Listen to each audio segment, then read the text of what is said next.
So Kubera படம் எல்லாரும் ஓடிடில பார்த்துருப்பீங்கன்னு நெனைக்கிறேன்.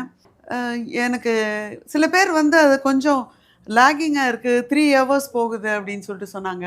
பட் சம்ஹவ் எனக்கு வந்து அது நான் ரொம்ப இன்வால்வ் ஆயிட்டேன். எனக்கு ரொம்ப பிடிச்சது அந்த படம். எஸ்பெஷலி தனுஷோட ரோலுக்கு வந்துட்டு, அ அப்படியே அவரு அந்த ரோலோட ஒன்றிட்டாரு.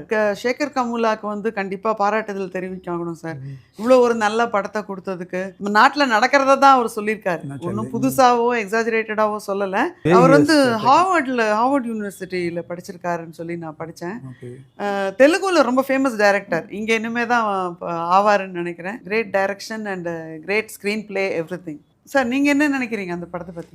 படத்தை பற்றி மேடம் கேட்டதுக்கு, இந்த படத்தை பார்க்கும்போது really I was taken aback.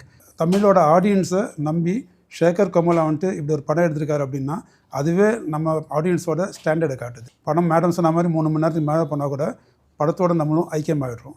இதை விட ஒரு ரொம்ப பெரிய விஷயம் என்னன்னாக்கா, சேகர் கமுலா அந்த படத்தில் பெருசாக காமெடின்னு எதுவும் வைக்கல, பெருசாக ஃபைட் எதுவும் வைக்கல, ஒரு நல்ல ஒரு டூயட் பாட்டு மாதிரி வைக்கல. பேக்ரவுண்ட் சாங்ஸ் அஃப்கோர்ஸ் இருக்குது.